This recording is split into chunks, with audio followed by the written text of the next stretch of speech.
video recording. Oh, it's right there. He's going to Oh, that's, Yeah. I don't need the red thing. No. Oh, it's all new. All right, what a blessing. Yeah. All right. Where's my, tell me when I'm rolling. All right, we're on. All right, before we start, I'm gonna take a sip of water because something that was going in my mind thinking about speaking was, wow, I am thirsty. So I'm gonna start by drinking some water. And then I'm going to reflect on how thankful I am that in this particular setting, I have a podium where I can hide my water and keep it for future use. Because in other settings that I work in, I don't always have access to water. So I'm especially thankful today. I should pull this water back out because this is something that my wife bought me. And I'm real thankful for my wife and her wisdom to buy me a water bottle that is very secure, very useful, and something that I can just throw right in the pocket of my bag, and something I wouldn't have thought of for myself had I not had a wife. So I'm thankful for my wife, Sarah, and I'm thankful for the water bottle that she bought me. All these three things have in common one element, and that is none of these things are something that I thought up with my own mind. So this podium, I didn't think, hey, I should get myself situated where I have a podium in front of me so I can put my water in it. I didn't think of this water bottle because I needed my wife to know that these were available.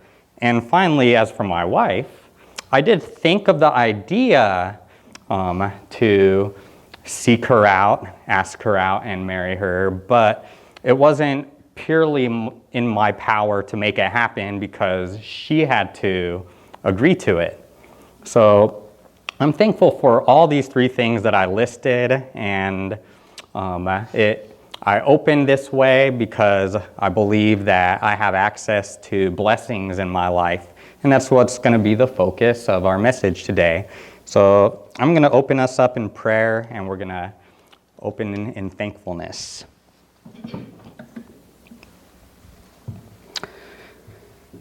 God, help us to put in our minds the things that you have blessed us with. We are thankful for the blessings you've put into our lives. Thank you for all the good things. Now we're going to take a moment to take a silence and think about any way where we have sinned against God, knowing that whatever we confess to God, He forgives and cleanses out of our filthy lives so that we may have a new start and a new righteousness that comes through His Son, Jesus.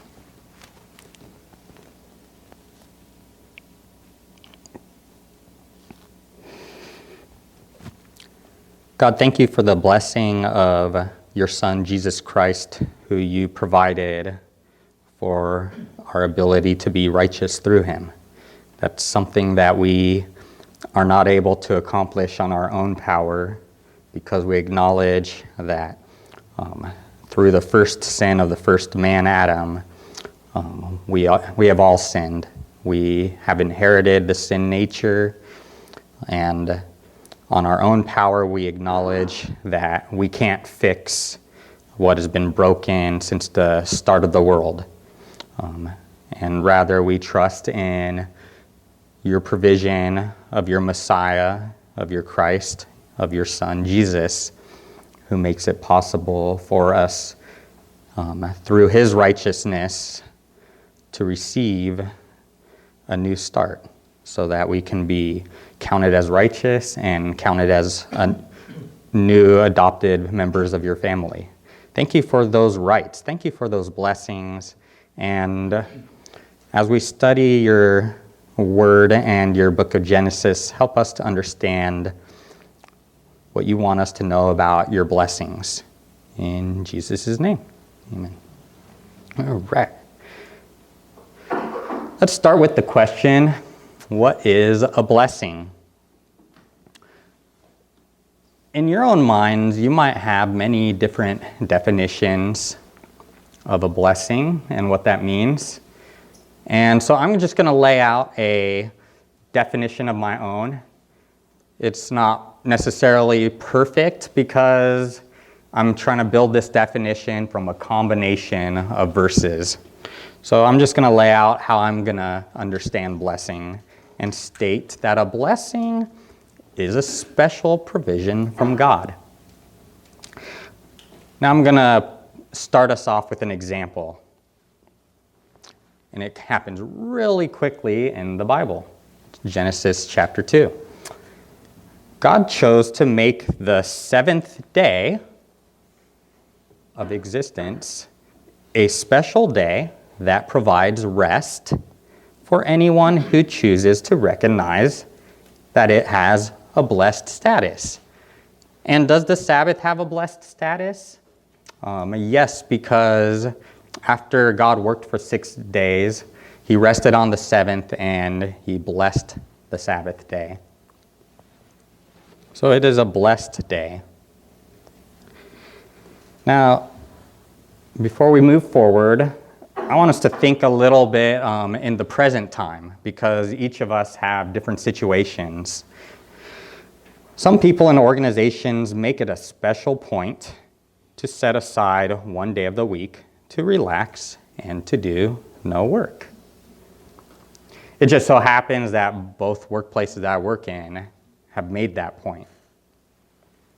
Other people in organizations push for a relentless work pace, whether it be voluntary or whether it be by necessity. So a question I have for us to think about is, do you think that the seventh day blessing can make a difference in people's lives? I'm going to open the time up for interaction, and let's set a game rule to make our interaction limited to 20 seconds.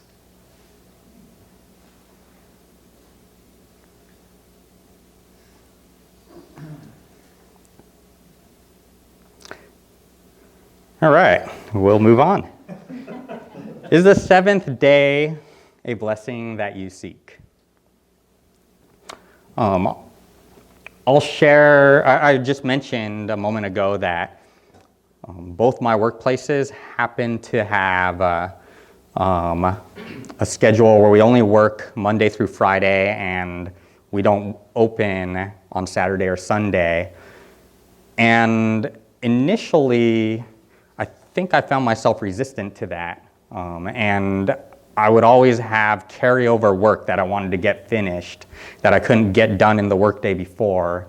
And I would be tempted to want to work the following day or a Saturday. And fortunately, they make me block my number when I call out.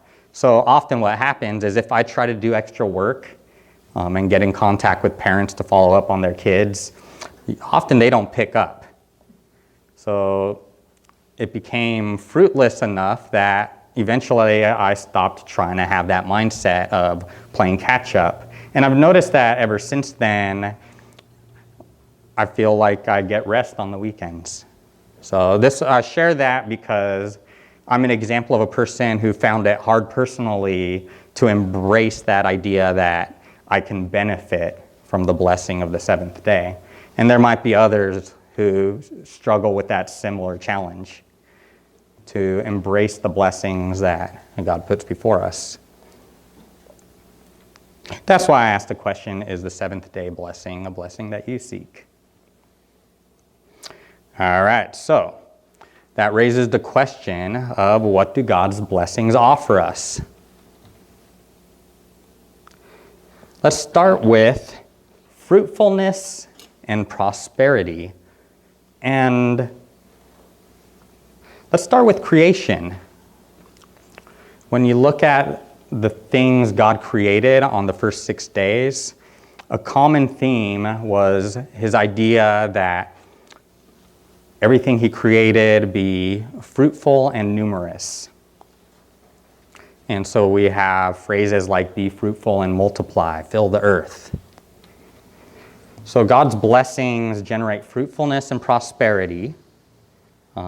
God's blessing on his creation has made it fruitful and numerous, whereas God's curse brought death. The curse works in antithesis to the blessing.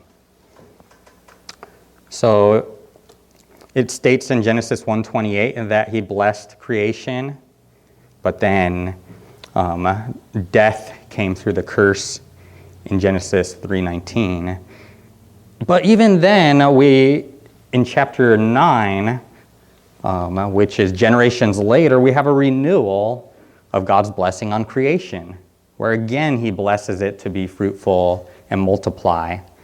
However, things are a little different this second time around because now there's tension between mankind or humanity and between the animals, and now there's a fear relationship.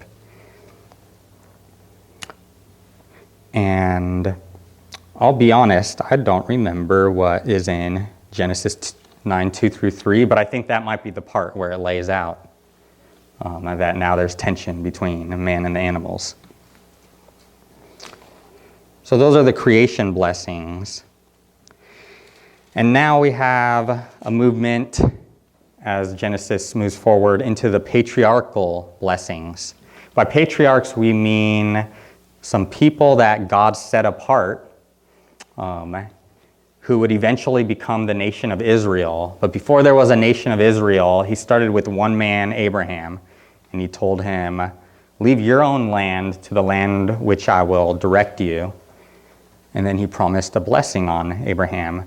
So Abraham was the first patriarch, and through his son Isaac, there was a second patriarch, and then through Jacob, who was Isaac's son, there's a third patriarch.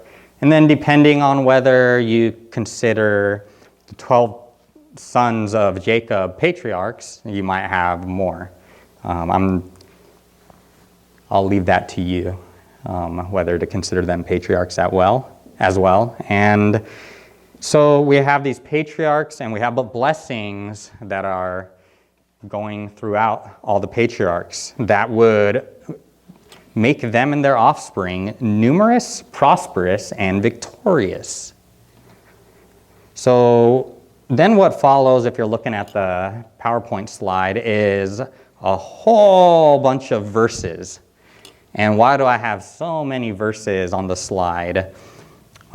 It's so that we can establish, is there any credence to what I'm claiming, which is that blessings include numerousness, fruitfulness, abundance, prosperity, and victory. So some of those some of those blessings give promises built into those blessings where Israel or the patriarchs would have victory over their enemies. Others acknowledge that once God blessed a patriarch such as Isaac, he became exceedingly wealthy and abundant and had all sorts of flocks. So that can be incorporated into blessings. And I want to make a point to state that because I know that maybe in certain Christian cultures, having money or having wealth might be looked down upon. And we want to clarify that wealth isn't defined as evil, or else that would make Isaac evil. That would make Abraham and Lot evil, who had so much wealth they had to separate to keep the peace. We know through Scripture that the love of money is what is identified to be evil, whereas the love of God can result in blessing. And we'll look at that shortly. So, moving forward, we notice something even further, which is not only do the patriarchs receive blessings, but there are people who come into contact with the patriarchs who end up getting a carryover blessing through their interaction with the patriarchs. So we're going to list some of those. Hagar is a maidservant that comes to be the servant of Abraham's wife Sarah, and her eventual son Ishmael receive provisions, and they receive a blessing, even though Ishmael is not the child of promise.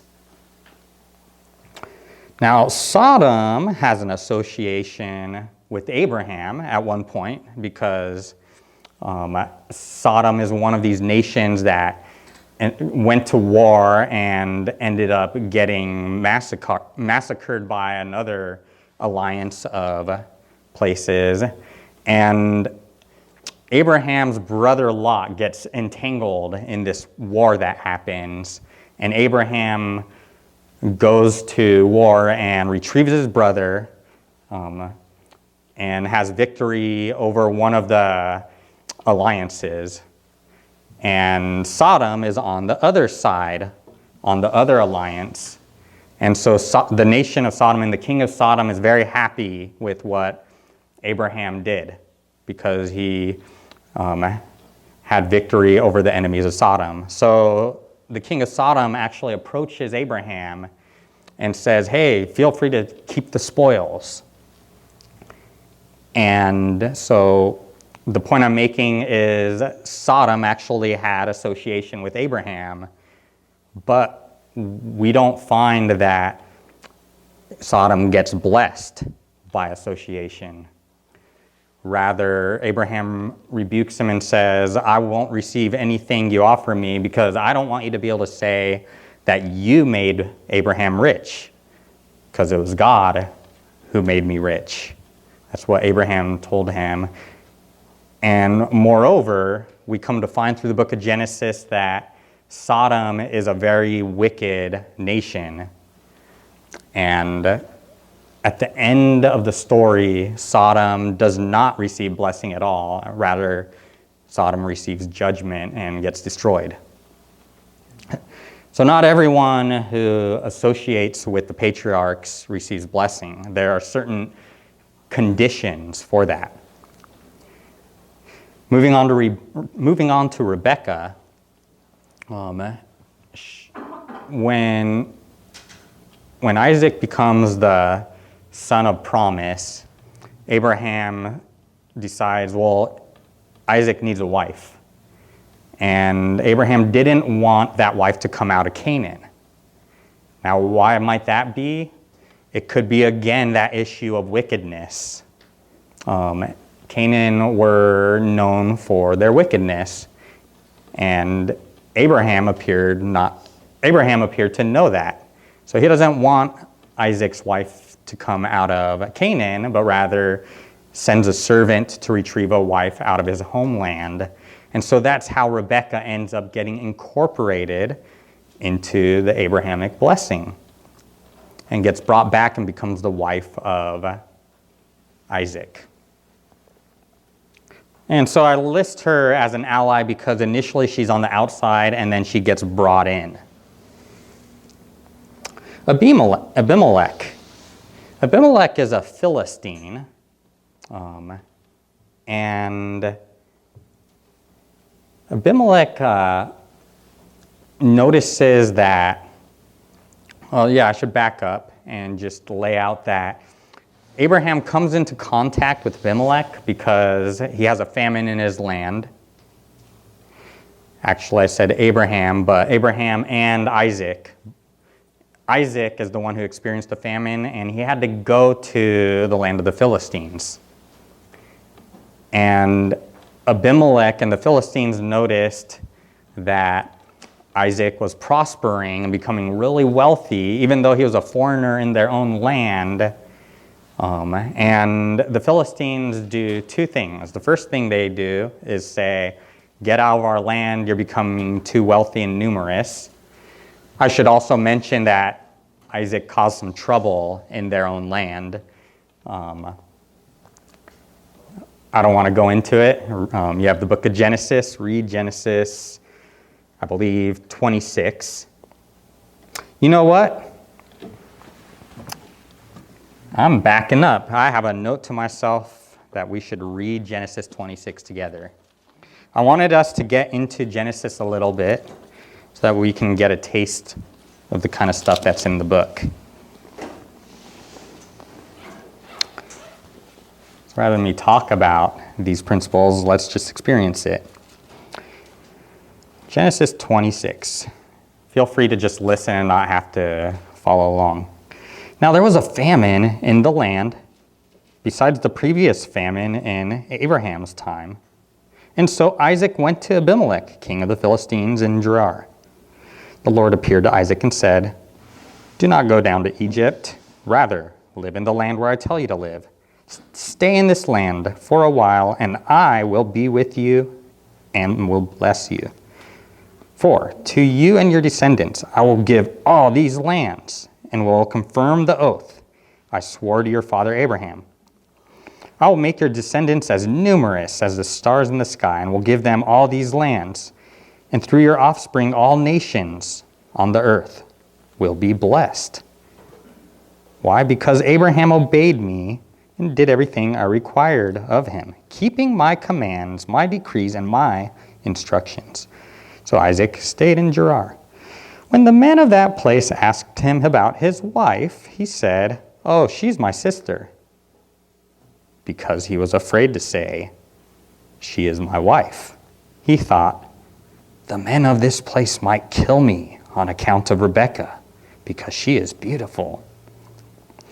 When Isaac had been there a long time, Abimelech, king of the Philistines, looked down from a window and saw Isaac caressing his wife Rebekah. So Abimelech summoned Isaac and said, "She is really your wife. Why did you say she is my sister?" Isaac answered him, "Well, because I thought I might lose my life on account of her." Then Abimelech said, "What is this you have done to us?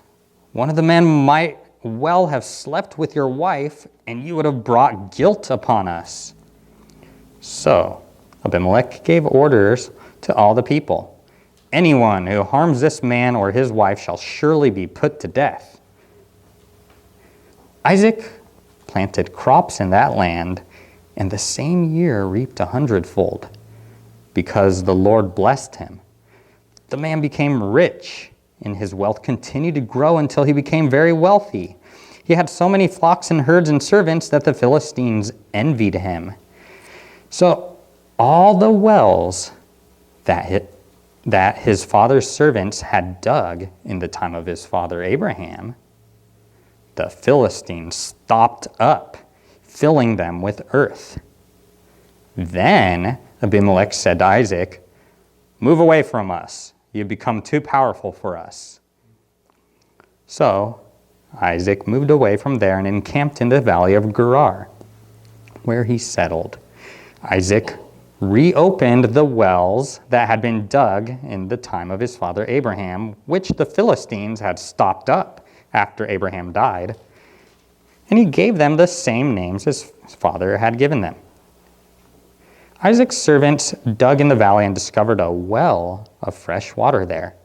But the herders of Gerar quarreled with those of Isaac and said, "The water's ours." So he named the well Esek, because they disputed with him. Then they dug another well, but they quarreled over that one also. So he named it Sitnah. He moved on from there and dug another well, and no one quarreled over it. He named it Rehoboth, saying, "Now the Lord has given us room, and now we will flourish in the land." From there he went up to Beersheba. That night the Lord appeared to him and said, "I am the Lord of your God. I'm the God of your father Abraham. Do not be afraid, for I am with you. I will bless you and will increase the number of your descendants for the sake of my servant Abraham." Isaac built an altar there and called on the name of the Lord. There he pitched his tent, and there his servants dug a well. Meanwhile, Abimelech had come to him from Gerar with Ahuzah, his personal advisor, and Phicol, the commander of his forces. Isaac asked them, "Why have you come to me, since you are hostile to me and sent me away?" They answered, "We saw clearly that the Lord was with you. So we said, there ought to be a sworn agreement between us and you. Let us make a treaty with you that you will do us no harm, just as we did not harm you, but always treated you well and sent you away peacefully. And now you are blessed by the Lord." Isaac then made a feast for them, and they ate and drank. Early the next morning, the men swore an oath to each other. Then Isaac sent them on their way, and they went away peacefully. That day, Isaac's servants came and told him about the well they had dug. They said, "We found water." He called it Sheba, and to this day, the name of the town has been Beersheba. All right. So that's a story of an encounter between the patriarch Isaac and a nation that he had a relationship with. And in this case, we don't see a report of the Philistines or Abimelech receiving blessing. And when we ask the question, well, why would that be? Perhaps part of it could be due to the hostility that transpired between them, where the Philistines would fill up Isaac's wells of water. So that's why we're establishing the principle that God's blessings would bring fruitfulness and prosperity to all? No, to some of the allies of the patriarchs.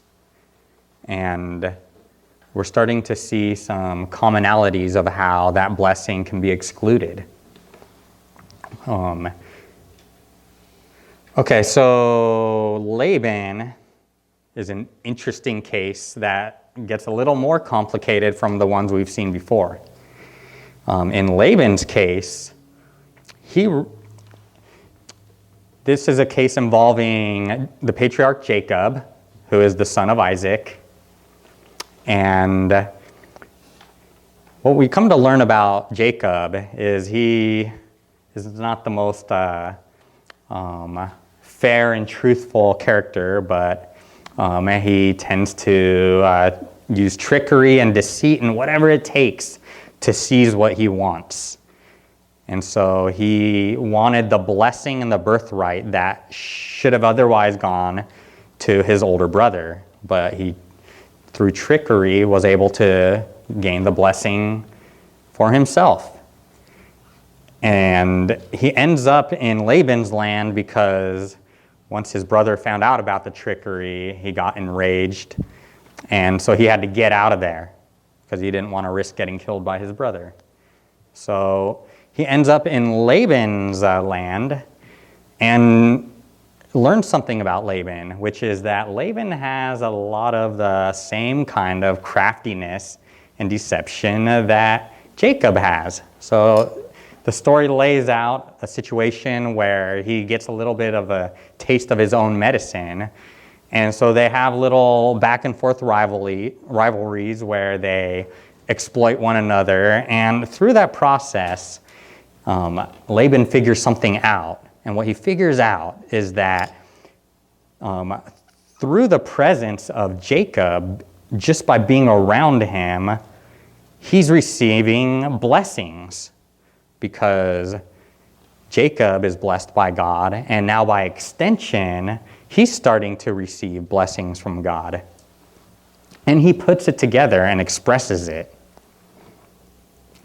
Now, on the slide, I kind of half crossed out Laban. I put L-A and then crossed out B-A-N. And the reason I did that is to identify that what he initially received as an outpouring of blessings through Jacob came to an end because he continued his practice of exploiting Jacob and cheating him.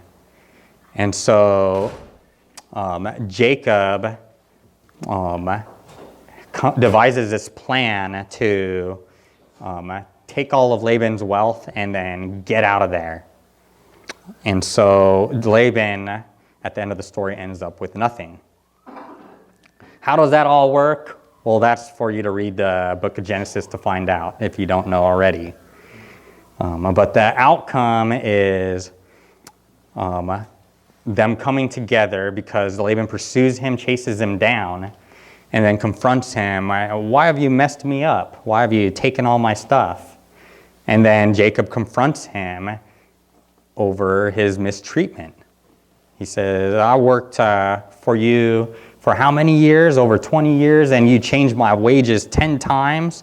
And had it not been for God looking over me, I would have went away empty-handed. So, as a result, Laban ends up with nothing. These are a bunch of tragic endings for various people who encountered the patriarchs. But let's look at a few perhaps positive ones. Potiphar is an Egyptian who ends up with the patriarch Joseph in his care because Joseph gets sold into Egypt as a slave. And what Potiphar figures out is that if he entrusted all his possessions to Joseph, Joseph was a great manager and would cause it to flourish. And so he figures that out, and he states it in one of those texts that I don't remember the exact number, but they're there on the slide. So Potiphar figures out that he's being blessed through Joseph, and so he ends up putting Joseph in care of everything to such an extent that Potiphar doesn't even keep tabs of his own stuff. He just trusts Joseph and the blessings that would follow that much. So that ends up being a very positive result for Potiphar up to a point, because eventually Potiphar's wife ruined the happy arrangement by accusing Joseph of trying to rape her. Then he ends up in prison. So that's a temporary positive. I guess I could have crossed the end of that one out as well. But Pharaoh is listed as someone who pretty much through his lifetime is blessed through Joseph. Eventually, Joseph ends up as the second in command under Pharaoh himself.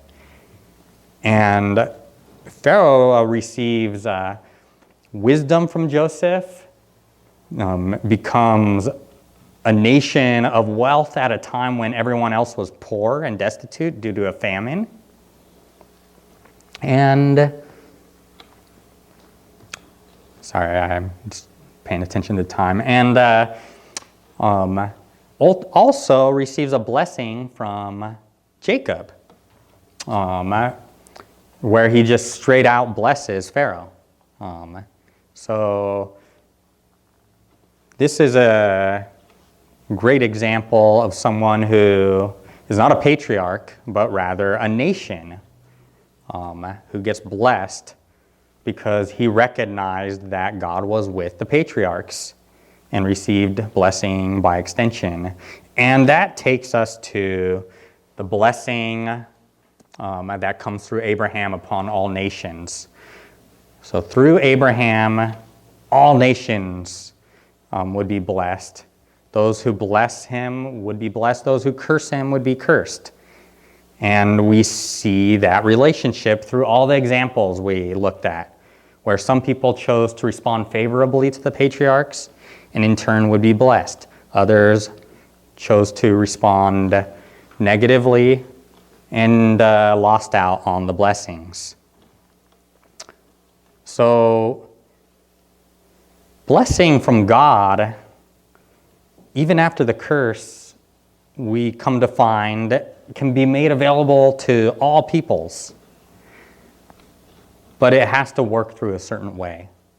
It has to work through the people God sets apart. And at that time, that was the patriarchs who would eventually become Israel. So it has to it operates by God's plan, and we can either choose to operate by the same plan and seek out the blessings, or we can make the choice to be disinterested. And Genesis, as a book of origins or a book of beginnings, lays out that principle from the very beginning.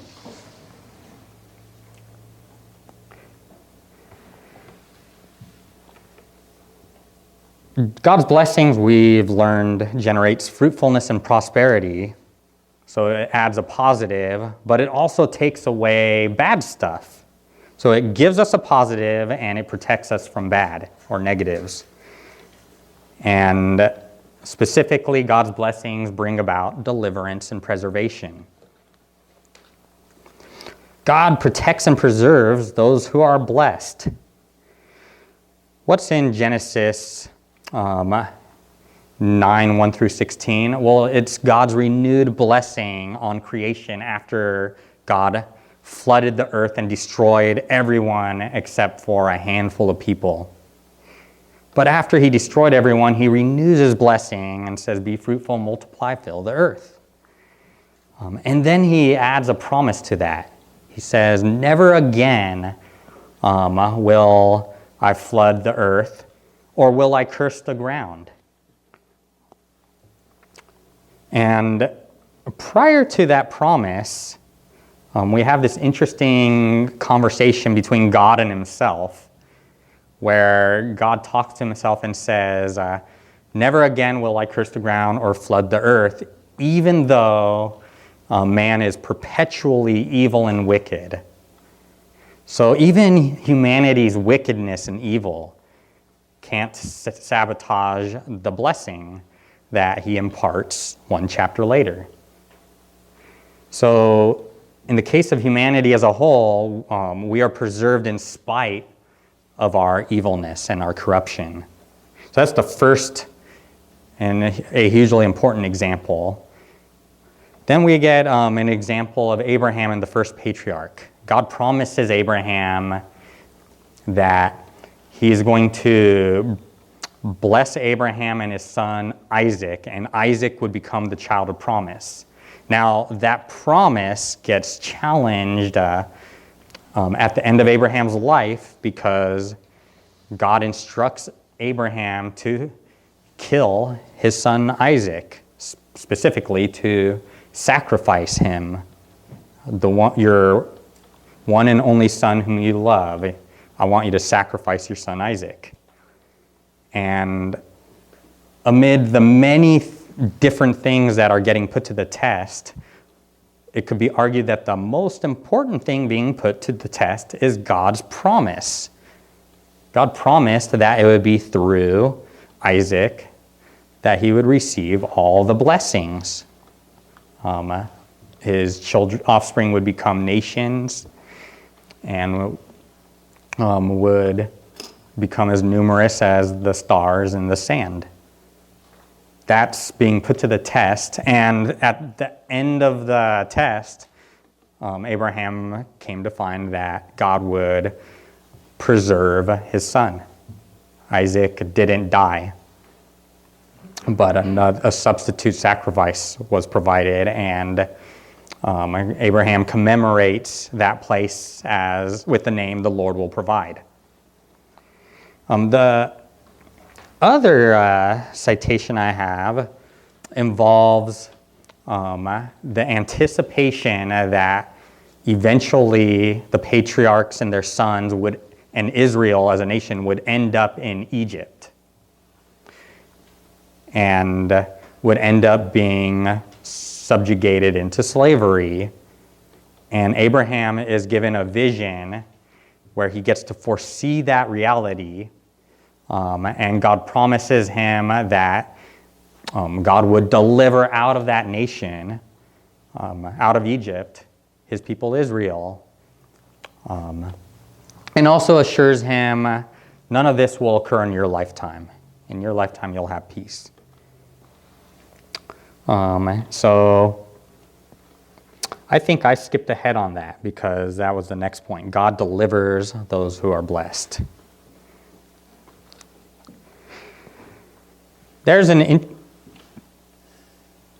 with the book of Genesis, it's narrative, it's storytelling.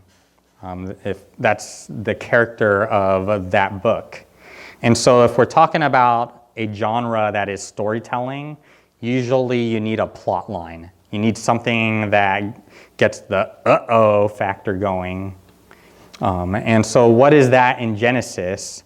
Often it is famines that create a uh-oh factor.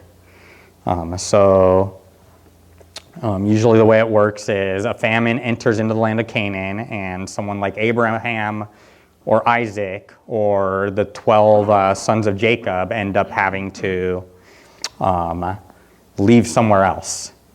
Sometimes it might be Egypt, sometimes it might be the land of the Philistines, and sometimes Egypt again.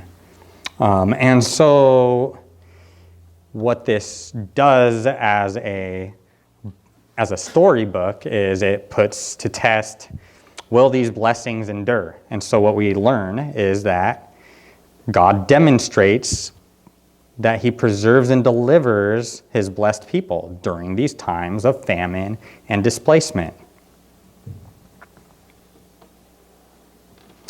So I have a question to think about, and that is the question about, what about today?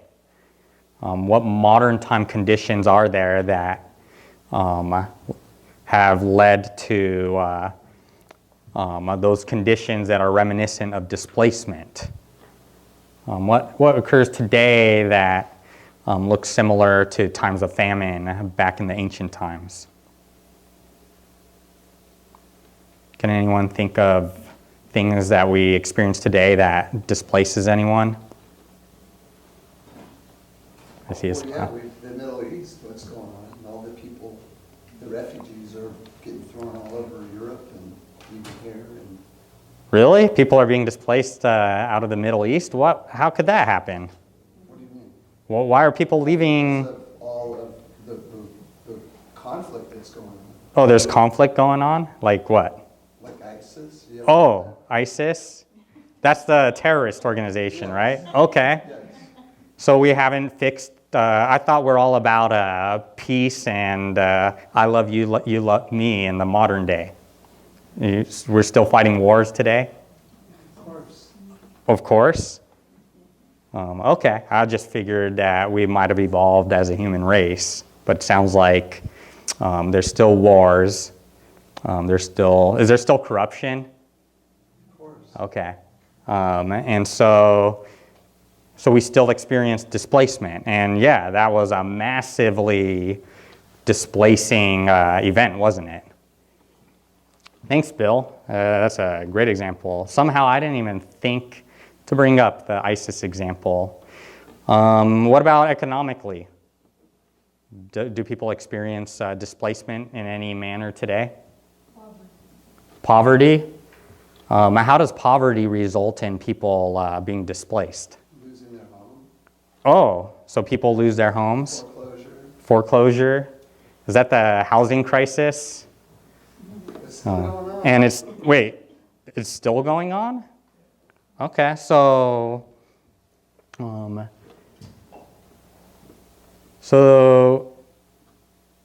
have you ever heard like the statement, the Bible may have been good for people back in the ancient times, but modern issues are so complicated today that we need other forms of wisdom?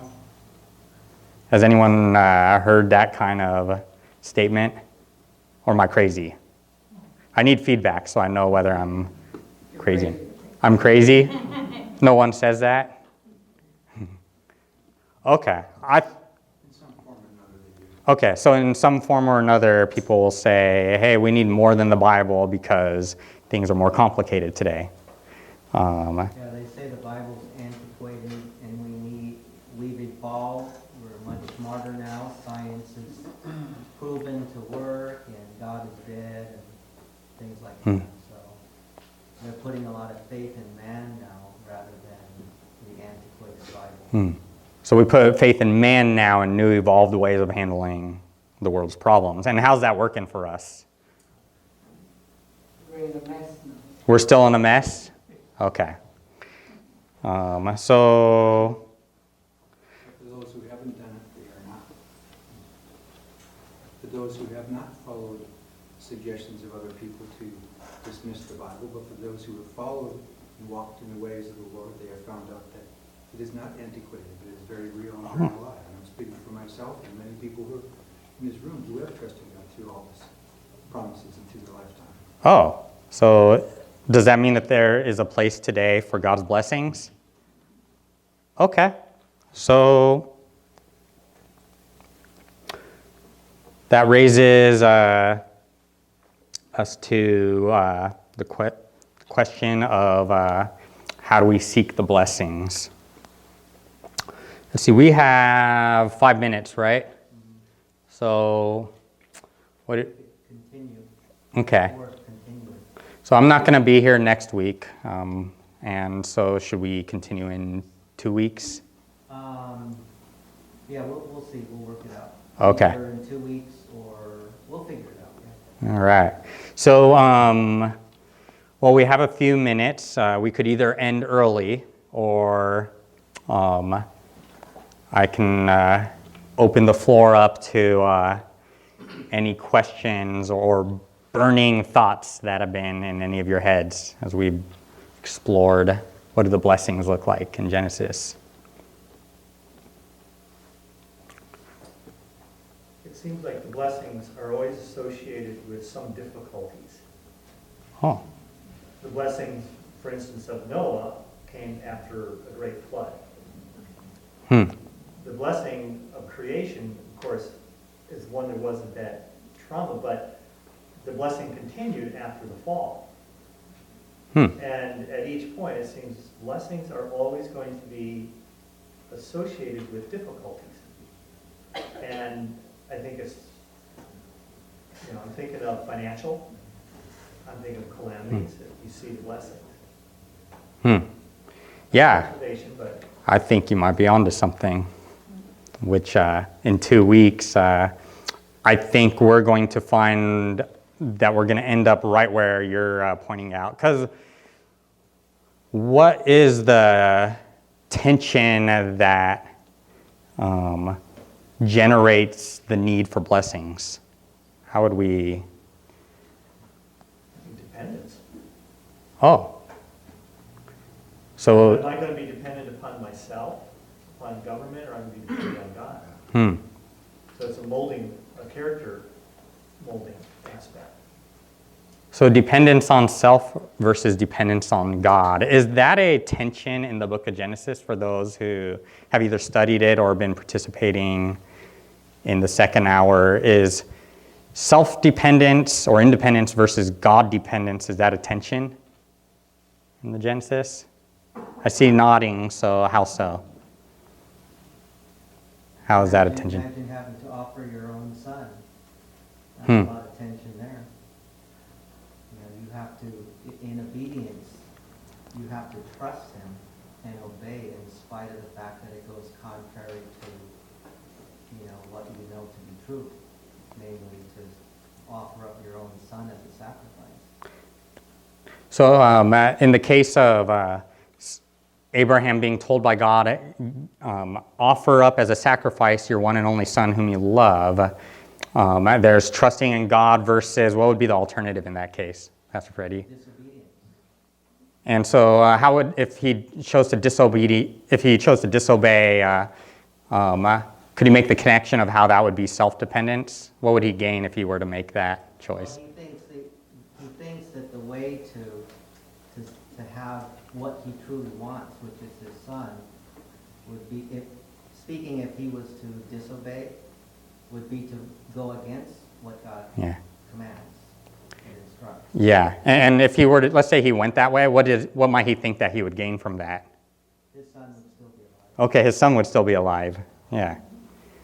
So, great. That's a great example that I wouldn't have even thought to bring up. And who's an example of someone in the Bible who made that bad choice? The one that pops in my mind.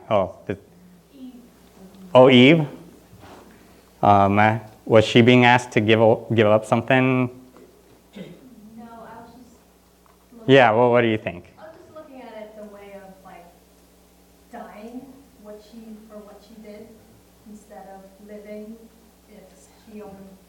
Hmm. The word of God. Yeah. Yeah, let's come back to Eve. I was thinking Jonah, where he's given instruction to preach to the Ninevites, and he ran away and didn't obey God. Because if he did that, he was afraid, well, God might spare these people that I hate. And sure enough, once he was finally forced to preach to them, God spared the people he hated, and he was real angry. So you brought up Eve, going a different direction. And so how is that a tension between God dependence versus self-dependence?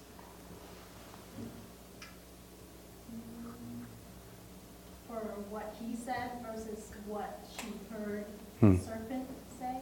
Yeah. Would the serpent's wisdom help her be self-reliant if it was true?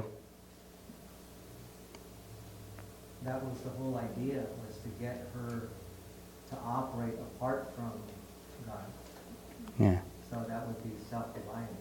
Because, yeah, the serpent promised, if you eat this, what do you gain? What was it? You'll be like God. You'll be like God. So you don't have to rely on God. You'll be like God. And keep in mind, they didn't even know good versus evil at that point. They were just trusting God to have that judgment call of what's good versus evil. It's so different where they were at versus today we rely on our parents to figure out good versus evil, or we figure it out ourselves. Maybe we go on the internet and do a search or use our wisdom. Not for them. They had no means. They were totally God-dependent. Satan, or the serpent, offered a means to be self-sufficient in their knowledge of good and evil. And they bit. Pun intended. So, yeah, let's leave it at that. So let's, when we close today, let's, maybe this is how we can put it all in perspective. Genesis opens with the question, who are all of us going to be dependent on and reliant on? Are we reliant on ourselves, or are we reliant on God? Then when the first man and woman made the choice to become self-reliant, things went out of control on them, and there became a forced need to rely on someone other than ourselves. And that's where God and his blessings are going to come in, and that's where we're going to pick up in 2 weeks, is on that focus of seeking the blessings. God, thank you for giving us a rich book in your book of Genesis that not only gives us principles and states claims that you're a God who blesses, but gives us life examples to study, such as Isaac and Abimelech, and Joseph and Pharaoh, and all sorts of life examples recorded in history where we can learn through some people's good choices and other people's bad choices how we may have access to your blessings. We ask that you help us to process these ideas, because we too need your blessing, and just prepare our minds for further understanding of how we can go about seeking your blessings, and prepare us for 2 weeks for those of us who will be here again to pick up that understanding. And for everyone else, that you just give all of us a great wisdom and understanding into what you make available. Thank you for your goodness, and thank you that even when we made choices as a human race to throw your goodness away, that instead of giving up on us, that you preserved a remnant through Noah, that you preserved remnants through Israel, and that you ultimately preserve humanity and preserve us. So thank you for all the blessings. Thank you for the Sabbath and restfulness. Thank you for meeting our needs and making a way for us to experience abundance in many ways. Thank you for preserving and securing the blessings that are in our lives. And we ask that you continue to secure, preserve our blessings, and to deliver us from all obstacles. We trust in you for these things. In Jesus' name, amen.